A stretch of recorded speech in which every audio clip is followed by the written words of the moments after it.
AG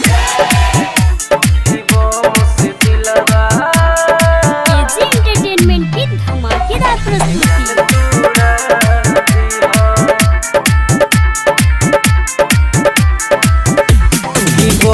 से दिलवा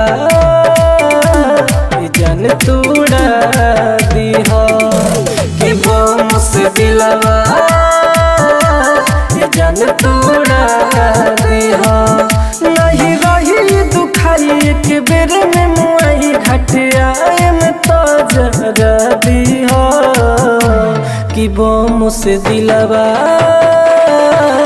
जान तोड़ा दीहा बम से दिलवा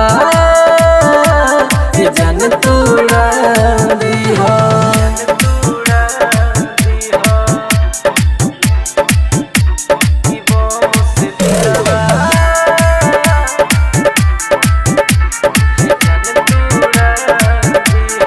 निकाल के दिलवा तू सनम दौरा में अपन सजई हो।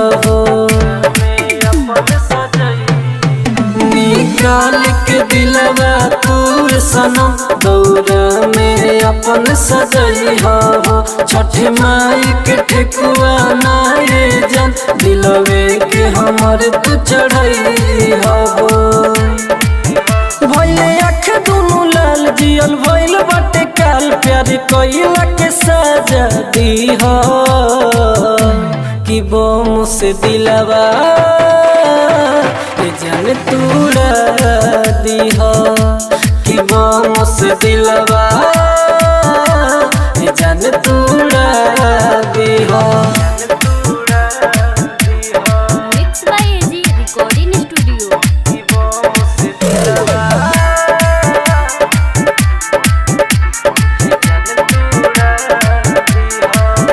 बेवफाई के तोहरा असर हो जहरियों से ज्यादा करेला। बेवफाई के तोहरा असर हो जहरियों से ज्यादा करेला। आज ही शुरुआत बानी हो छठी घाट पया के मरेला।